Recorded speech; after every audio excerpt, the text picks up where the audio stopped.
adult, I was walking around in my mid-30s, late 30s before I started doing this kind of work, and reacting to things in the moment based on a story that I developed because of my childhood experiences and my unmet childhood needs. There are different parts of your personality, or what are called modes of behavior, that get activated trying to cope with the emotional impact of the story that's active in your system. And usually the first port of call is what's called your internal critic. Yeah, I'm glad that you brought the schema, because that's something I think that the human brain is geared for thinking. It's geared for coming to an answer. It doesn't have to be the right answer. Yeah. It has to have some sort of conclusion, or it has to have some sort of answer to our problem. So that way we don't just keep going around in circles and circles. So talking about these stories that we have, where do these now come into play, where they now start to take, big, huge strides in adapting to our personalities? Yeah, so now, as a result of these experiences that we're having and these unmet childhood needs, we start to develop these what are called psychological schemas. So if you think of the word schema, it's the short form of the word schematic. If you think of what a schematic is, it's basically a blueprint. So when you think about blueprints in general, most people think about buildings. So when you look at a blueprint of a building, you get to see where everything is, how everything works, how everything operates, what's going on in that particular building. If you need to find your way in and out of that building, you can use this blueprint to find your way in and out in a really successful and timely manner. So when we talk about psychological blueprints or psychological schemas, what happens is when these schemas are active in your system, it's the blueprint for the way that you see the world. And that blueprint is basically dictating who you are in the world, who everybody else is that's around you, and what the world itself is. And they revolve around things like, you can have a schema for abandonment, you can have a schema for mistrust of yourself or others, you can have a schema of failure, a schema of shame, you can have a schema of entitlement, so I can have whatever I want. But these schemas, basically, you're not walking around with these schemas constantly active in your system. So when things are going quite well, you might have some really positive schemas. You might be open to conversation, you might have a bit of self-compassion for other people, you might have a pretty solid sense of self, and walking around doing things in a pretty healthy kind of way. But then something happens in the external world, which is a trigger for the activation of this particular schema in your system. And this schema is related to unmet childhood needs and the things that you decided about yourself at a really young age. So as an adult, I was walking around in my mid-30s, late 30s before I started doing this kind of work, and reacting to things in the moment based on a story that I'd developed because of my childhood experiences and my unmet childhood needs. So as I'd gone through life then, I basically got this schema that gets activated. Let's say it's a schema of abandonment. So every time that schema gets activated in my system, I'm gathering more evidence and locking it away in my brain for how this story is true. And they get to the point where they actually feel like fact.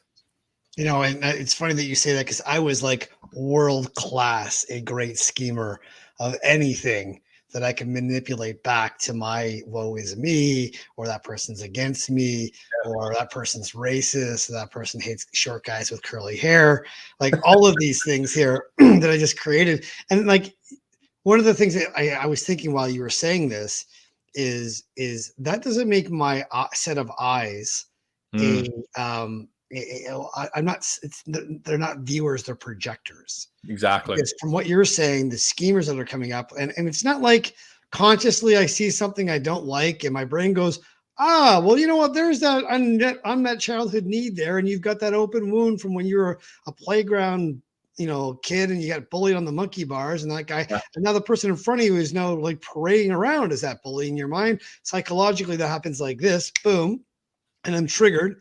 And I'm into that moment, and I'm absolutely held like mercilessly a victim to that experience that I haven't healed, and the lack of that healing that I don't know is not healed comes up, and inevitably I'm just going to shit on the person in front of me, or demean them, or because I'm out of power. I'm out of like self-esteem or whatever that is, and I need to get that back. Yeah. Fuel. And what I found I was doing is it didn't matter if it was good fuel or bad fuel. It was fuel. And I had the little, the ego on my shoulder. I call it my little Chucky doll. But Chucky's only job is to keep, Chucky safe in the moment. And I just say, well, what happens if I tell my boss to go off himself? Yeah. Chucky goes, yeah, do it. And then the next day I get fired. I go to Chucky. I'm like, why did I get fired? He's like, well, that's your problem. Yeah. And that's a real story. It's just like, well, why didn't you tell me that? That's not my job. My job is in the moment to keep you safe from all these schemers that are going on. Right. And this is what happened. And that just had a profound impact on my life. I remember one time one of my mentors said, walking me through a trigger moment like what you mentioned. And he said, where's that in your life? And I looked at him like, you mean besides everywhere?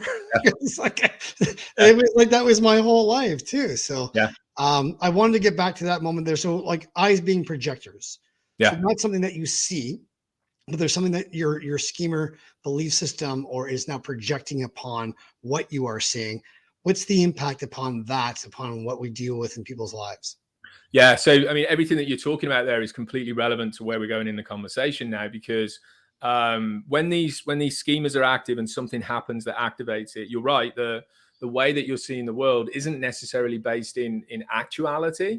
It's based in this reality that you've created based on the stories that you've been developing over time. So now you're seeing the world through this particular viewpoint. You've got what we call psychological filters. Usually there's two predominant psychological filters that I work with in the one-on-one work that I do. First is what's called a confirmation bias. So I get this filter that's just filled with confirmation bias, looking for all the evidence that backs up this schema that's active in my system. And then the second one, which we talk about quite a bit, is what's called a hindsight bias filter. So, when I'm looking back at things from the past, there is this way of looking at stuff that's kind of like, well, I should have known this and I should have known that. That's based on the particular situation that you're in now, based on the knowledge that you've got now, rather than the knowledge that you had at the time. So these two psychological filters float around, and they're activated by these schemas when they kick in your system. Now, as a result of these schemas kicking in, there are different parts of your personality, or what are called modes of behavior, that get activated trying to cope with the emotional impact of the story that's active in your system. And usually the first port of call is what's called your internal critic.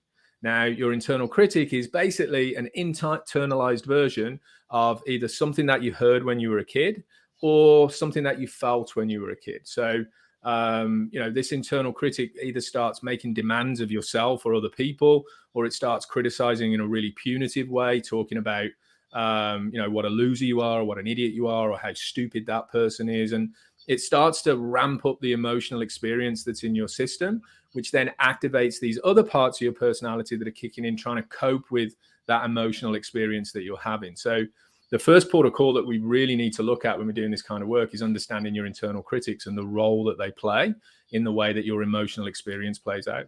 So would my internal critic be my little Chucky doll that sits on my shoulder that wants to kill everybody?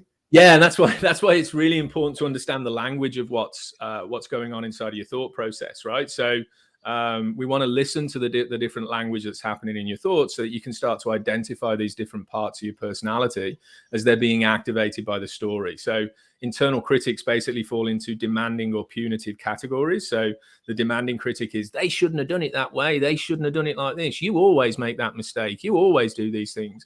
And your punitive critic is going, what a loser you are. You're so stupid. These things, you're always screwing these things up. So sometimes they're a combination of the two, but just recognizing these internal critics about yourself and others and the influence that it has on your emotions is massive. It's a huge piece of the puzzle. And you say that, and why you say that, I make a really weird face, because I'm just like, man, I got both of those, and they're for sure. And they're so loud. Hey guys, first of all, I want to thank you for watching this video. Hope you enjoyed the content. This particular chat was filmed as a part of a podcast series to support my good friend Chuck Basti and all the work he does as a mental health advocate at Chuck's World of Infinite Mojo. If you want to see the full podcast or just see more of what Chuck does on his social media platform, check out his YouTube channel that's linked in the description below. When it comes to what's going on here, I am on a serious mission to make this platform profitable. Why? Because when I do, I am committed to making sure that every single penny of profit that's made from this YouTube channel goes back into serving the community that needs it most. So, as always, please like this video, leave a comment below, and make sure you subscribe to the channel to get all the latest content available right here at The Liberation Place. Come join us for our live online conversations every week. I'll put all the links in the description below, and let's get the word out there about living the life you want to live, not staying stuck in the life you're currently stuck in. Hopefully, see you soon.